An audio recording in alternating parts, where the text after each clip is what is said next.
சில நேரங்களில் நம்மை குறித்து தவறான பொய்களை, தவறான செய்திகளை, நடக்காத ஒன்றை திணிச்சு, இல்லைன்னா ஏதோ அவங்களுடைய சுயநலத்துக்காகவோ, இல்லைன்னா அவங்களுடைய ஆசைக்காகவோ அந்த மாதிரி பண்ணும்போது நிறைய பேர் வருத்தப்படுறாங்க, உடஞ்சிடுறாங்க, நிறைய வித்தியாசமாக நம்ம ரியாக்ட் பண்ணுறாங்க.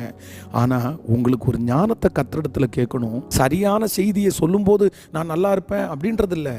உங்களை குறித்து தவறாய் சொன்னாலும் ஆண்டவருடைய பிள்ளைகள் ஞானமாக நடக்கணும். அதைத்தான் ஆண்டவர் சொல்கிறாரு. உங்கள் பேரில் தவறானதை சொல்லுவாங்க, சொல்ல மாட்டாங்கன்னு சொல்லலை. உங்களுக்கு விரோதமாக அப்படி பேசுவாங்க, ஆனாலும் நீங்கள் கவனமாக இருக்கணும்னு தான் ஆண்டவர் சொல்கிறாரு. அப்போ இன்னைக்கு இதுவரைக்கும் பாஸ்டர் என்னால் பொறுத்துக்கவே முடியாது, நான் எதை வேணாலும் பொறுத்துக்குவேன், பட் என்னை குறித்து நடக்காத ஒன்றை, நான் செய்யாத ஒன்றை சொன்னாங்கன்னா உடனே நான் கொந்தளிச்சிருவேன் அப்படின்னு யாராவது இருந்தீங்கன்னா, நீங்கள் அந்த காரியத்தை ஞானமாக கையாளுறதுக்கு கர்த்தர் கிருபையா பலன் தருவார். நம்பர் 1. 2